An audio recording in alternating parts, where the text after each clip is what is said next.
Welcome to Risking Enchantment, a podcast about art, beauty, and the Catholic faith. Hosted by Rachel Sherlock. Hello and welcome to Risking Enchantment. For this week's episode, you've got myself, Rachel Sherlock, and joining me once again is Robyn Conroy. Welcome back to the show, Robyn. Hello there. I'm trying to remember what the last episode you were on was. I think it might have been the Prince of Egypt. I think it was the Prince of Egypt, yes. Because obviously, as my animator friend, I have you on whenever I want to discuss something animated, and this episode is no exception. Of course, I do want to say you are well schooled and well versed in lots of wonderful things. Thank you. you're not only limited to animated things. However, as I said, whenever I see something that I want to talk about that's animated, I'm like, you know who would be great to talk to about this? It's Robyn. I am the resident art kid. Absolutely. And in this case, it is something that we actually have in common for more than just this episode of the podcast, which is we're going to be talking about a series called Over the Garden Wall, which was an animated series for kids, which came out, I think it was 2014. It's a wonderful series, but I have a tradition of having a viewing of it yearly in my apartment, and I think this was our third year doing it together. Yes, yeah, I think it was. Lockdown always makes things hazy. Yeah, we didn't have anyone for the last 2 years, sadly. I had to do it alone. Mm-hmm. But for the most part, there is a tradition among our friendship group to watch this series and discuss it, because it is the most autumnal, the most cozy and spooky and seasonal, delightful series that there is. I have to shout out my friends Johnny and Kate, who introduced me to it, and I then immediately have spread it as far and as wide as possible, because in some ways it's quite an it's a series that's flown under the radar a little bit. I think it has pockets of a fan base here and there, but for the most part, I don't think most people have heard of Over the Garden Wall. It kind of falls into that sort of, well, it's starting to fall into that sort of cult classic category where there's a certain contingent, well, that's a lot of season of people who watch it kind of every Halloween now. And I will say to anyone who's like skeptical of like Halloween stuff in general, I am like very much not a horror person and like don't necessarily buy into like all of the Halloween kind of aesthetics and vibes, but this one's actually like I think it's very manageable it's definitely spooky, but it's very manageable for people who aren't even necessarily really into like deeply creepy things, or, you know. Yeah, I think so. And I think it was obviously made for kids. I think it does work for kids. I think it'll probably maybe like push them a little bit. I think for children, it might be genuinely a bit frightening. Yeah.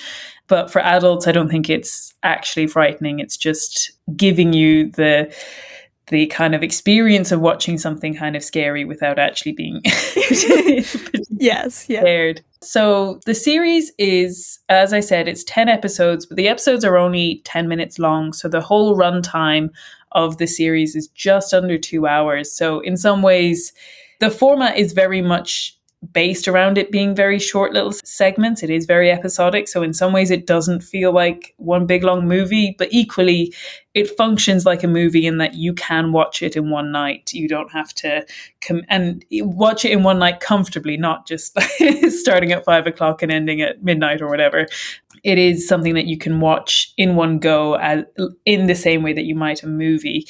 But the story is about two brothers, they're actually half brothers, called Wirt and Greg, and they find themselves, it opens with them lost in strange woods, creepy and dark woods, adrift in time. We don't really know when and where they are, and the only thing we know is they're in a place called the Unknown. And throughout the episodes, they are helped by a bluebird called Beatrice, who is sort of impatient and foul-tempered, but definitely becomes their friend. They also encounter the woodsman, and he kind of gives them warnings and some direction. And they travel through this mysterious place with a lot of different autumnal settings in a variety of different ways. And they're all quite strange or eerie. And throughout the throughout the episodes, they like each episode has its own problem to solve, or maybe like a minor antagonist or something that they need to overcome. But kind of in the background of all of this is there's a menacing figure called the Beast, who is this unidentifiable, shadowy monster who is driven by self-preservation. He wants the souls of the two kids lost in the woods. And again, as I usually say, there's some spoiler alert. It's not really a story of twists and turns. I think it's fine to listen to us talking about it. But if you do want to go in totally fresh, maybe pause here, watch it. I think I looked it up. It's not on Netflix at the moment, but I think it is maybe on Hulu. I don't have Hulu, so I don't know, but I think it's on at least one of the streaming sites at the moment. But there is also a DVD, so I would, like I said, I watch it every year. It's the kind of series that merits rewatching. So it is the kind of series that might be worth getting a DVD for, because it does have a good rewatchability. Yeah, it has a time of year every single year that you're going to watch it, you know? Yeah, it definitely lends itself to that kind of ritualistic. And maybe there's something interesting to say about maybe our generation's approach to mimicking types of rituals at certain seasons, that maybe there's kind of an interesting parallel to religion, but I don't think we're going to go down that way. But it is, it's something that I think people can build up a little bit of a ritual about.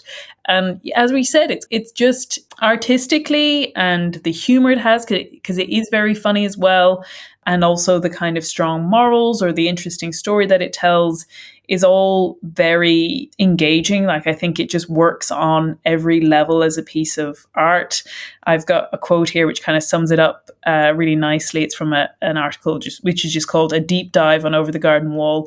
But it says, Over the Garden Wall is so wildly successful among viewers because it satisfies a specific niche, the desire for a balance between grimly gothic and endearingly comforting. This success can be attributed directly to its strategic production context, broad variety of nostalgic appeals, allusions to classic folk tales, and cohesive technical and aesthetic elements. Yes, and that's quite an impressive kind of like summation of what's in this piece, because one of the things that's quite interesting about it is that it is in ways hard to pin down because it is so rich in reference. Mm-hmm. I guess at its heart, the actual kind of like broad themes are quite universal and beautiful. There's a lot of focus on friendship, cooperation, what it means to be a good big brother is a big theme in the show, or just a good brother in general, a good sibling. And what it means to sort of choose kindness in a real way, as opposed to a kind of a saccharine way. Yeah, definitely. I think it's interesting because one of the episodes that we had on with you a couple of years ago now was actually about Cartoon Saloon and Song of the Sea. And we were actually pulling out some of these elements of children's stories and Halloween stuff and Christian elements mixed in with Celtic mythology elements. And so if that's kind of an area that you want to explore a bit more, you can always listen to that previous episode. We had companions. Excellent companion pieces. But yes, so I think we have kind of delved into before where kind of Halloween-y or spooky stories, even for kids, do have a place. But I think for Over the Garden Wall, it works really strongly because there are a lot of Halloween-y imagery and elements in it, but it's also so grounded in its morals. It is such a Christian story in that it is about these sort of foundational morals. Yeah, I absolutely agree. I think even like when we look at kind of the journey that the two characters take, I mean, so the brothers are kind of like two different archetypes. You have Wirt, who is, as Rachel pointed out, basically his like Wirt is not a name, but it sounds a lot like Worry Wart, which very much like encapsulates his character in that he's somebody who's very much in his head. He writes beautiful poetry to himself that he doesn't let anyone else know about. And he's, just generally very kind of like over anxious and kind of constantly assessing every situation as to how things can go wrong and not in his favor.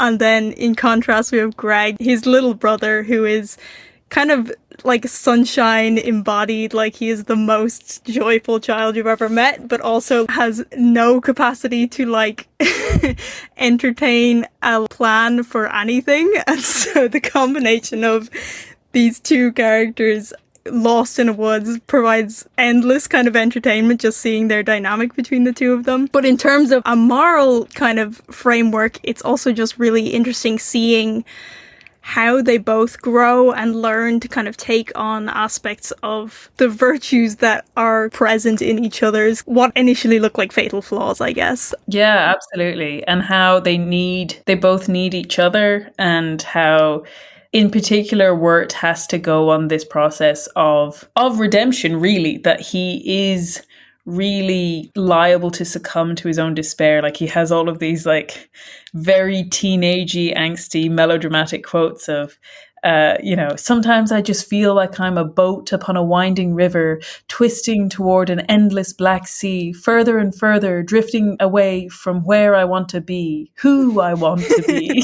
Meanwhile, Greg's in the background just like throwing things around. Oh, we should point out at this point that when we're introduced to the characters, and this is just an element that I love, that like part of the reason why it's so difficult to place where they are is that their costumes are like indefinable.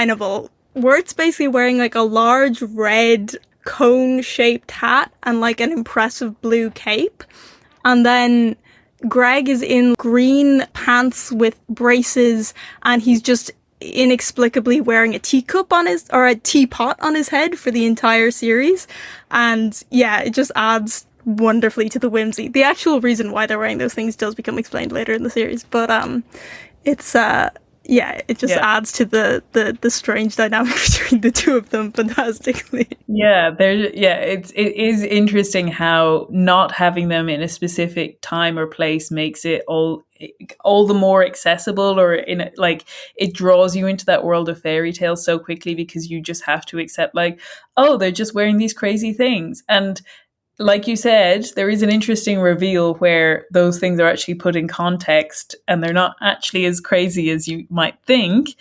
But it is funny how, just placing them in this ambiguous space allows you to enter into this very moralistic world of fairy tales. I think that's one of the key things is that fairy tales are how we teach children morals. So this is a really interesting, to me, example of modern storytelling that actually lives up to the kinds of timeless quality of fairy tales that have come before it. Yeah, and just the sense that whimsy and kind of otherworldliness can often give us a space to explore moral questions without our sort of like speculative kind of glasses on, that we can just really enter into something and be swept up in it, and then at the end you kind of go, oh, that actually struck me in a way that I didn't anticipate that it would. Yeah, and that the problems of the kids, even though they're in this fantastical place that has wolves that end up transforming into dogs, or you've got pumpkin-headed people walking around, or you've even got like a spooky kind of witch character at one point, that these things are obviously strange and fantastic and fairy tale-like, but the problems that Wirt and Greg are facing are actually recognizable, especially Wirt, that sense of needing the optimism of Greg and that kind of hope, and his battle with his own, so much of it is about his own social anxiety, which I think is so recognizable especially at that age where you just feel so awkward and you don't know how to relate to the world, and you don't know how to make any action for yourself without overthinking it, or how to take responsibility for your own actions. That it's such a relatable journey that he has to go on, even if it's in this sort of fantastical setting. Absolutely, because for kind of the first half of the series, we really have Greg taking the lead through the unknown, simply because he's the only one of the two who will actually make a decision about anything, but his decisions as a small boy are like based on little to no kind of like reasoning. And so they kind of get even more deeply entangled initially, just because Wirt is struggling to be a voice of reason that will like make a call on anything.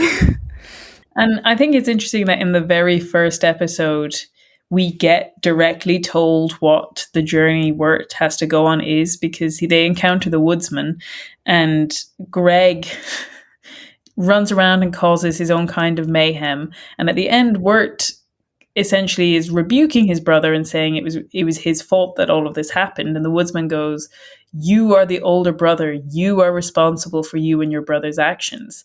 And it doesn't necessarily take up from there immediately, but that's ultimately where it has to go. And as the story progresses, Greg then sees his brother giving up hope that they're ever going to get out of the woods, that he feels like they're going to be lost there forever, and he's just going to give up, which is actually the plan of the beast to draw the life out of them in that way. But Greg is the one that says, well, then, okay, I better solve all of these problems. And he ends up essentially trying to sacrifice himself because Wirt can't bring himself to step up to the plate and be the person of action and even hope. And I think it's such an interesting thing to see how that's rebuked and how it is actually Wirt's responsibility, and he sees his responsibility and he takes action and he finds hope. Yeah. And I think it's such a beautiful, uplifting story, especially for kids in that way. It's that beautiful marrying of faith and reason in a way, that he has to like have hope that they're going to get out of the forest, but also the fact that he is somebody who is thoughtful and has a poetic soul, actually, like is actually a means by which he can get them out of there. Yeah, absolutely. I saw a video which was talking about them in quite complex terms, but in the context of Kierkegaard's concept of the night of eternal resignation and the night of faith, that like these two characters are the two sides of this one coin. So I have a quote on here which says, Kierkegaard wanted to learn why people choose to have faith in the first place. In his Fear and Trembling, he explained the idea behind his night of faith and the night of infinite resignation by placing them in a hypothetical scenario where each is in love with a princess. The night of resignation is not afraid of letting love creep into his most secret and most hidden thoughts, to let it twine in innumerable coils about every ligament of his consciousness. If the love becomes an unhappy love, he will never be able to tear himself loose from it. While the night of faith goes through the same pains as the first, he ultimately says, I believe nevertheless that I shall get her, in virtue, that is, of the absurd, in virtue of the fact that with God all things are possible. The night of faith resigns not himself, but his perception of the absurd unknown before him, substituting his own interpretation for trust in God's knowledge. So obviously, Greg, who is like a 5-year-old, is not on a quest of love, but there is that sense that the two are approaching this problem from completely opposite perspectives. And Wirt, on the other hand, is absolutely a knight who is yearning for love. He has a crush on a girl and it is destroying him. And he definitely the chivalric form of pining for love. He, as we said, he writes this love poetry, and he has a sort of muse in this character called Sarah. And I think all of this is really interesting because it really ties him to the elements that we want to kind of dive into next, which is that Wirt is very much the character of Dante in the Divine Comedy. And actually, quite a lot of Over the Garden Wall really draws on the Divine Comedy, and in particular the Inferno. And I think just an extra point in Wirt's characterization, it's really interesting that at one point in the episodes, he is specifically called the Pilgrim, a noble hero on a sacred quest, which is even interesting language for a children's story. And now, obviously, in an American context, Pilgrim also has further meaning as well, but that he is this character on a sacred quest, which is a really interesting element to draw on for a children's story. Mm-hmm. Yeah, and this comes at a point in this series where he's in a tavern, and basically everybody in the tavern has like been assigned a role. And they kind of dally between the idea of him being the lover boy or the pilgrim, which like combined feel very kind of Dante-esque as well. And there's a lot of themes that kind of like, so I would say that in terms of its connection to the Divine Comedy, it's not a direct one-for-one at all.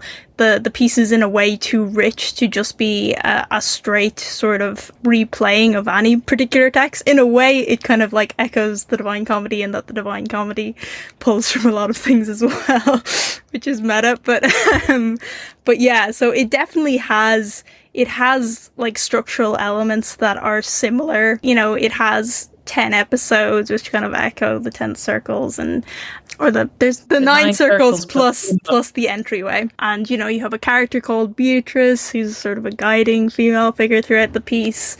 It's you know, you open in dark woods. Yeah, I think actually that opening, like the fact that it opens in the middle of the journey of my life, I came to find myself in a dark wood, for the straight way was lost, and that like you could almost put that straight over the opening of Over the Garden Wall. Absolutely. Like it's definitely deliberately meant to be something that you have in your mind in relation to kind of the atmosphere of the piece and also the themes of the piece, particularly in relation to, I guess, the ninth circle, which is sort of the circle of kind of like deepest lost hope. I mean, it's the circle, I think, of treachery, but the way that it's depicted in Dante's Inferno is, well, it's the circle closest to the devil, and so it is a kind of a frozen, lost place. There's this real sense that it's a place devoid of light, and specifically that the people there are kind of frozen into trees, I think, is one of the images that's used, and that's a direct image that's used in Over the Garden Wall, as well as a sense that as Wirt loses hope, he begins to kind of become one of these trees. And spoiler alert, but as these trees are being formed, they are being then used to feed the kind of ever-hungry beast. And so there's a sense that this, like, lost hope is connected with, a sense of feeding something evil. Yeah, absolutely. I think, and I'm going to come back to your point in just a minute. I think it's interesting that the whole piece, in some ways, I think correlates to the Divine Comedy, or sorry, the Inferno in its format, like you said, with the different levels. And even, as you said, the last one's ending up in the frozen wasteland. There's a very extensive video, I think it's like 35 minutes long, by someone called Trey the Explainer, where he goes through every reference to the Inferno that he can find in it. I personally think that some of them are a little overwrought. I don't think it's quite, as you said, I don't think it's so strict a retelling. He does make, I think, a relatively compelling case for each episode corresponding to the different levels, although I would say it's more like they're just a very small jumping off point from, rather than a really labored, like, this represents this level. Like, it's more to me that he pulls out some of the imagery. Like, I think it was really interesting. There's one episode near the end where there's a lot of frogs and they kind of like sink down into the mud, and the corresponding level of hell has people stuck in mud. Yeah. So even in like fun little ways that like maybe you're just pulling out a particular image there, I think it's fun to have that kind of experiment of matching them up. But I agree that I don't think you need to get out the red yarn to do up a big conspiracy. Yeah, exactly. Wall of notes, but absolutely that it does really pull on some of those elements. And even, I would say, you know, the only one people ever know is the Inferno, but I would say there's even references to Purgatorio and Paradiso, because there's like even just that sense, there's an element of the Greg in particular looking up at the stars. That's kind of an important moment. Or even potentially, I would say potentially an element of Dante submerging himself in the river of Leith becomes like something that comes up later in the story. But like you said, this one about the Edelwood trees to me is absolutely the most important correlation between them, because it goes to the heart of what the story is actually about, which is, like we said, this idea of despair and hope. And obviously in the Inferno, it's a relatively short moment. It's in Canto 13 where they come across, it's called, I think it's translated as like the wood of the suicides, or the forest of the suicides. So obviously in that context, it's specifically about despair in that context. But obviously, for a children's story, they don't necessarily make it explicit in that way. But in the same way that you're talking about when characters lose hope and lose hope of getting out of the forest of the unknown, they become part of the forest in this particular way, where they're turned into these trees, which form a kind of, like you were saying, Robyn, a fuel for the beast. Mm-hmm. So he's feeding on this despair, which I think is such a really interesting way to characterize it. And some of the details are specifically very close to each of them. There was an article here on it, and I've pulled out some quotes. They became lost and had no hope for return, creating the terrifying Edelwood with carved faces of horror in the trunk, the black oil dripping like dark blood when extracted. The Edelwood trees do not speak as the forest in Inferno, but they are remarkably similar. After Virgil suggests that Dante break a twig off one of those poisonous trees, the plant cries out in pain and explains their origin, whining, "We were men, now we have become plants." Mm-hmm. And Virgil encourages the injured plant to introduce himself and describes how he came to be in this world. "My spirit at the taste of disdain, believing by death to flee disdain, made me unjust against my just self.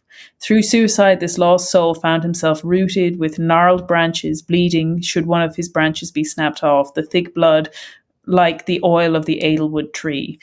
I just think that it's so exciting to me to see someone take such a poignant moment in the Inferno and then have a way of translating it into this fairy tale in a way that is, I would agree, frightening for children, but still relatively appropriate for children, and transform it into this very different kind of story. Yeah, and placed within the context of redemption as well, because ultimately Wirt doesn't become one of the Edelwood trees. He finds that source of light and life and warmth through his love for his brother Greg, honestly. And but it's a deeply affecting way of portraying that sort of loss of hope, and that sense of like that the beast as a kind of a symbol of evil turning something vital into a thing rather than a person. Absolutely. And that sense of also how this is often achieved by trickery. And again, like we said, that the last circle of hell in the Inferno is treachery. And the last episode of Over the Garden Wall really does reveal the treachery that has been going on in order to sustain this kind of supply of despair, which is just really kind of, I don't know, like we said, it's so compelling to watch. It does really merit repeated watching. But then I suppose the other side of it is as much as we love the way that it dives into this Dante-esque world, as we've mentioned, I don't think it's fair to just leave it there and say, oh, this is a great version of the Inferno for kids, and say like, that's what's good about it, because I do feel like it's a classic story and should stand the test of time. And it's because it does draw on so many elements. And as you pointed out earlier, which is so clever, which is that the Inferno and Dante's work itself is full of all of these literary allusions and references and images. And just like that, Over the Garden Wall is also drawing on so many different elements. And I think that's what makes it genuinely great, is the way that it is both deeply, richly imbibed within the various storytelling traditions and has all of this knowledge and has all of the ability to reference and nod to all of these other different stories or different filmmaking elements, but is still completely and uniquely itself and is able to stand on its own 2 feet and be its own thing and be a creation of the creator, Patrick McHale, that he doesn't get lost in his own references. Yeah, and there's a sense that like if Dante's Inferno is Dante's vision of hell, that like this Over the Garden Wall is like Patrick McHale's particular vision of the unknown, in that the references that are pulled are very close to his own like life. I think there's a lot of references. So you have like Germanic fairy tales are very present. There's a lot of kind of Hansel and Gretel imagery. I think there was like a particular Russian animator who he was very fond of, who kind of influenced some of the look of the piece. He has a piece called Hedgehog in the Fog, where a little hedgehog, animated cutout hedgehog, gets lost in the fog and has to encounter a bunch of creatures to kind of find his way out. But as well as these kind of like more disparate geographical references, are really significant references just like Americana. And Cahill grew up in New Jersey, I believe, which is kind of adjacent to New England. And so we kind of begin with a lot of very New Englandy feeling settings. There's, turkeys in a pumpkin field in one of the first towns that they encounter, which both feel just quite like rooted in like specific American autumnal traditions.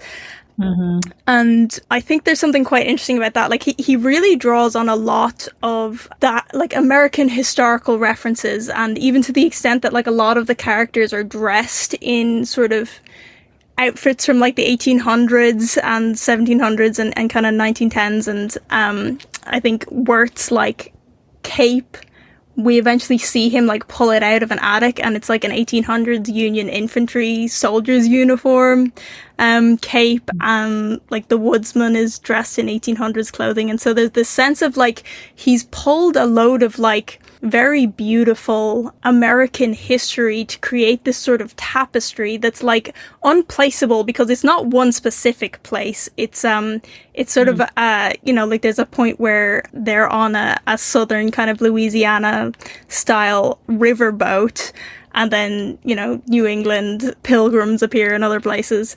But at the same time, it still feels rooted in something that is connected to the author. Yeah, absolutely. I love all of that. And it's funny because our last episode was on American Southern Gothic, and even this has some elements of that. In fact, we noticed when we were preparing for this episode, I was joking with Robyn because there was a lot of what I considered very overly academic, university papers on Over the Garden Wall, being like really in depth on it. But the one article that I haven't found is the Over the Garden Wall's influence from Flannery O'Connor, because both me and Robyn really think it's there. There are some peacocks in one episode which feel like they're being very reminiscent of all of the peacock imagery that Flannery O'Connor uses. And there's also a man dressed up in a gorilla suit, which is an important plot point in one of her stories. So, I just think that, as we said, it's able to draw from a bunch of different American traditions. And as we can see, it's also wider traditions. There are all kinds of references from all around the world. I think both me and Robyn see a lot of references to specifically Spirited Away, the Studio Ghibli film. Mm-hmm. There's talking frogs and even demons that need to expel the thing that's making them evil inside of them, which is also in Spirited Away. The characterization of a character called Dante Whispers is very like Yubaba.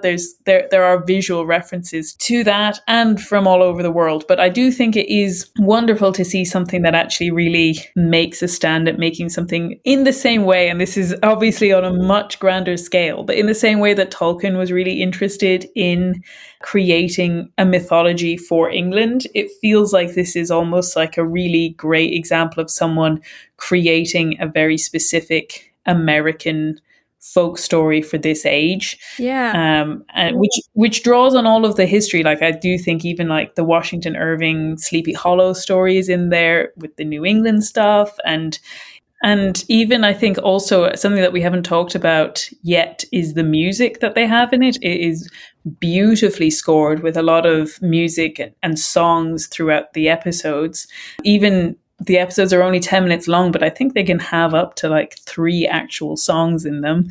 And they're beautifully made. I do think it's a score that's worth listening to, but it really draws on things like jazz and folk bands and country music and ballads and a lot of those traditional American music genres as well.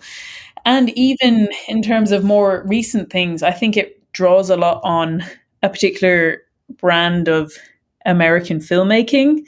We were talking about Martin McDonagh's Three Billboards Outside Ebbing, Missouri. It's not a million miles away. I was really reminded of Tim Burton's Big Fish, which is very episodic, very fairy tale with a lot of strange and wonderful characters. And I was also reminded of the Coen brothers, Oh Brother, Where Art Thou, which in some ways is quite fitting because that's a retelling of the Odyssey. So it's another example of taking these much older stories and bringing them into an American setting and making it kind of uniquely American. Yeah, absolutely. And even the way that it's episodic, but it's kind of like things bleed into each other, and there's a sense of like not every single piece of the story being fully fleshed out. It's beautifully fairy tale-esque, and actually Cahill himself stated that one of the things he kind of wanted to have in the piece, there's a concept in Native American folk traditions that when they weave tapestries or quilts, that they'll leave a single piece of the quilt that's like deliberately mismade. So like a piece of the pattern will be off slightly. And it's this sort of idea that you create a deliberate imperfection to indicate that the piece is an exercise in kind of humanity, that there's a humility there, kind of grounding yourself in something that's man-made rather than divine. And I think that's really lovely. It's in one way, it's a nice cop-out for if you don't tie up all of your like loose seams to kind of say that I deliberately made it not deliberately all sewn up. But it's also quite nice in that, like, again, it's that tying into something that's like specifically American. And yeah, like you said, that there's something kind of beautiful about, like, there can often be the kind of critique that, like, Americans don't have a culture. And I think this very much points to the contrary, that actually there's so many distinct cultural elements present in this piece that it's actually, it makes it ambiguous and hard to place sometimes, because it's this kind of beautiful, complex tapestry. I think that's actually really important, that it's not just drawing on one American tradition, it's drawing on many of them. And even like cultural traditions that we've lost, like the second episode is called the Husk and Bee, which was a real thing that people used to do, which was to get together to husk the corn for the harvest, you know, that there are all of these elements. And like we said, artistic legacies that they're drawing on. So, you know, I've mentioned all of the music, you know, all of that great blues music, and even, you know, some choral music. I think actually I forgot to mention that the character of Wirt, the main character, is voiced by Elijah Wood, which to me is almost, and he is great in that character, but to me is almost again like a little nod to the Lord of the Rings, that like, oh, here's someone on a quest. And there's also a moment where they climb into a wardrobe with fur coats in it, and it's like, I see what you did there. I recognize that. But staying on the American side of the ocean, Elijah Wood said that if this show were a record, it would be played on a phonograph. I love that. Even from an animation point of view, like you were saying about kind of pulling the kind of jazzy, bluesy music in it, there's also parts of the animation that really echo sort of 1930s style rubber hose animation, which would have kind of gone in tandem with those two things. Often you would have had jazz music would have been kind of initially introduced to a wider audience through animation, and the way that animation was kind of portrayed was these like kind of crazy zany montages of people's whose limbs could kind of go every which way. And there's some really nice kind of echoes of that, particularly in the tavern scene, where you have what I think is the most standout piece of animation in the kind of whole series, which is a song sung by the Highwayman. So look out for that if you're going to give the show a go. But yeah, again, it's just another little hint to something that's also part of the American tradition, in that they kind of brought animation to a kind of a new place on a grander scale through the medium of TV. Yeah, there's a really rich intertextuality of the way that it's animated. It's 2D animation. It's beautifully done. Like every element is beautiful, but they also have the ability to play with the style of animation to make small references to different eras of animation. Exactly. So, like you said, that moment of the kind of rubber hose animation. There's also a whole episode which is very much in the kind of early Disney Steamboat Willie era of, like, I think it references the Silly Symphonies a lot. I think it's episode 8, Yes. which has a kind of dream sequence in it that changes animation style to reference these older styles of animation, which is such a lovely little nod to take the time or to take the interest in wanting to place yourself, even in your animation style, into a legacy and a history, which is so much fun. I just think there's so much to explore in the way that the art is done.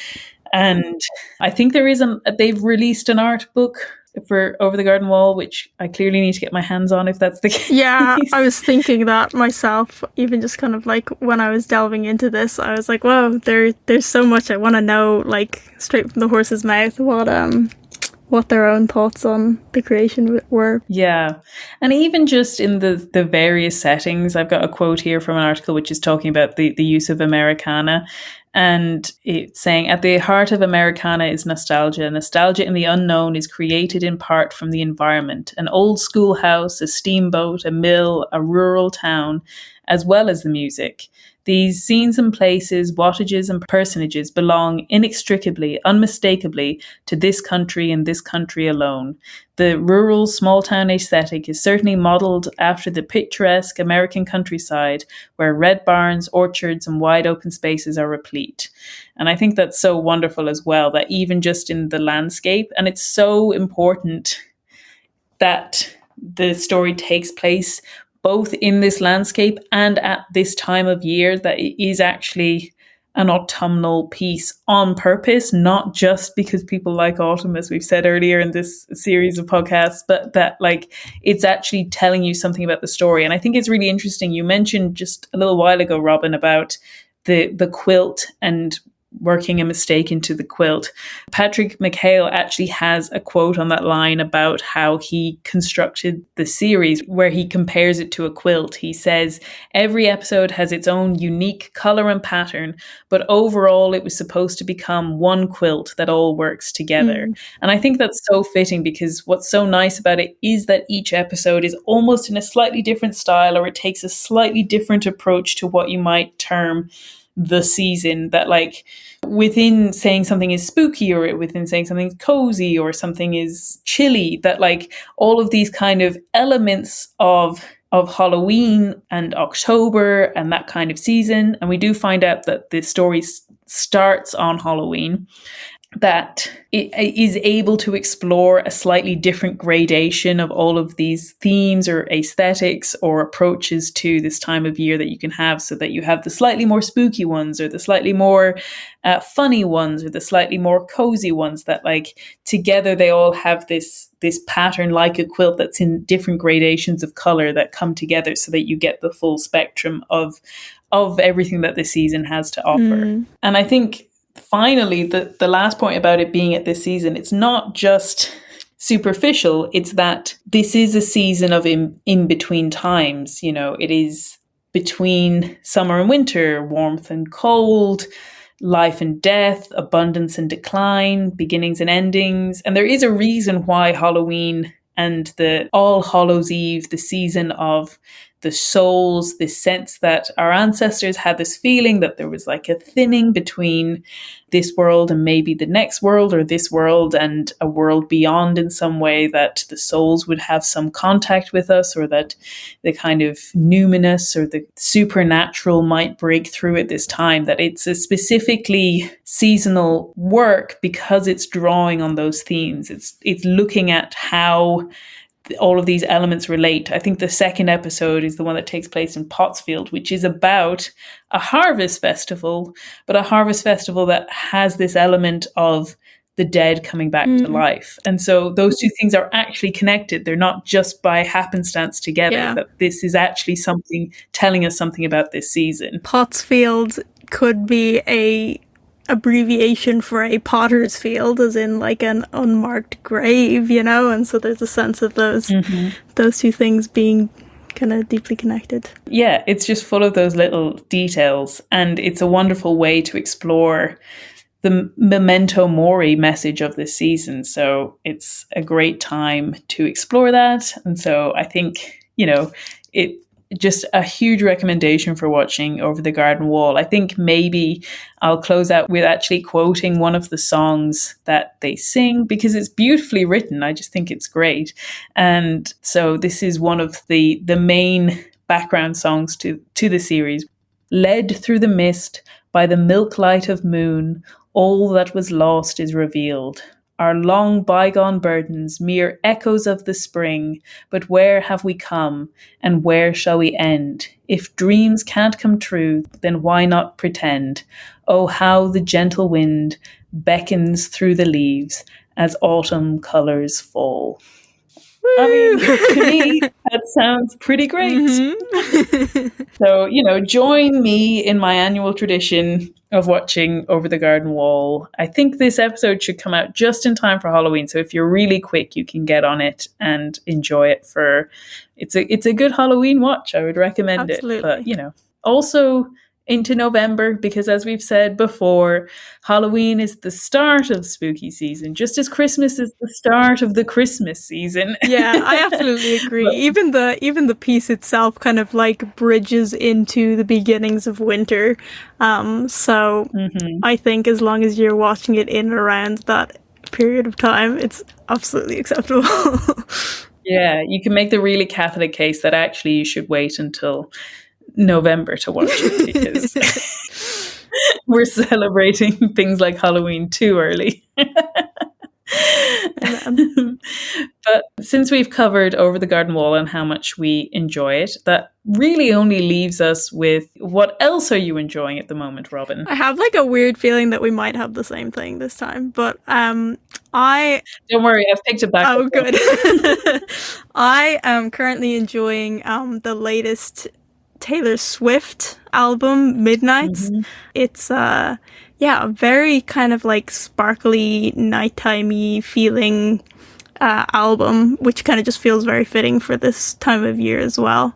It's well named as Midnights, but I'm a long-term Taylor Swift fan. I will make no apologies for that fact. That is what I'm getting more. Yeah, I think what's so fun about her again is the way that she is a storyteller, and that she does enjoy the storytelling aspect of songwriting. And so to me anyway, it feels like she's always managing to explore something a little bit different or something. She kind of creates her own little world with each of her album releases, and they all have their own kind of like visuals, and it's really fun to kind of partake in the whole party, Yeah, each album is a snapshot of a particular mood or feel or aesthetic that you can sort of dive into at your own leisure, which is a lot of fun. I agree. I really enjoy the album. I'm so glad it's out. Like you, I'm a long-term Taylor Swift fan, and I make no apologies. But it was really great. But as I guessed that was perhaps what you were going to pick, I'll recommend something else and say that I've just finished a book called The Fortnight in September. Can you tell I'm doing some seasonal reading as well as some seasonal watching? But it's by R.C. Sheriff, who's most famous for his World War I play Journey's End. I picked this book up in a charity shop, and it's one of those cases where I had never heard of the book, and then as soon as I went to read it, I started seeing it kind of referenced everywhere. But it's a wonderfully gentle, quiet book about a family from the 1930s taking their annual 2-week holiday to the beach, and it's a very psychologically astute book. I recognized a lot of, the fleeting moments or thoughts that cross your mind, particularly in a family dynamic, of the way that you view your siblings, or the moments of embarrassment that you have with your parents, or all of the little highs and lows that make up all of those moments of like family engagement. It's not a book in which like a lot happens. There's not exactly great moments of crisis or triumph or anything like that, but it is just chronicling in a very dignified way the way that those family moments matter. It's beautifully written. It's very autumnal. They kind of make a point of going on their holiday at the very end of the season. So it is in September. It is a slightly different time of year. And yeah, I just loved it. I thought it was wonderful. Fantastic. So I would recommend the fourth night in September. Yeah. And so other than that, thank you very much for listening. I hope you all have a wonderful coming up weekend for Halloween weekend, however you choose to celebrate that. And obviously we've got some great Catholic feast days coming up. We've got All Saints and All Souls. So wishing all of our listeners the best for those. And I should be back soon with another episode. I am conscious that I've got some traveling coming up at the start of November, so apologies if that means a delay in the episodes, but there should be more coming on the way soon. And thank you so much for listening. And you can follow us on Instagram at the handle at Risking Enchantment Podcast. You can find me on Twitter at Seeking Watson. Robyn, is there anywhere you want to highlight that people can find you? I mean, you can look at my Instagram, Robyn Conroy Art. I don't think I have posted in quite some time, so it probably hasn't been updated since the last time I was on the podcast. But if you hadn't listened to that episode, you're very welcome to give that a follow. Yeah, absolutely. And Robyn's artwork is amazing. So even if it's a little old, it's always worth checking out. And thank you so much for joining me on the podcast, Robyn. It's wonderful to have you. Absolutely. It's my pleasure. And thanks for listening. Goodbye. Bye.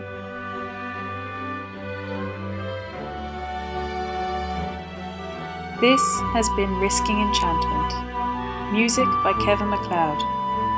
You can follow me on Instagram and Twitter with the handle at Seeking Watson. And you can find out more about me and the podcast at rachelsherlock.com. Thank you and God bless.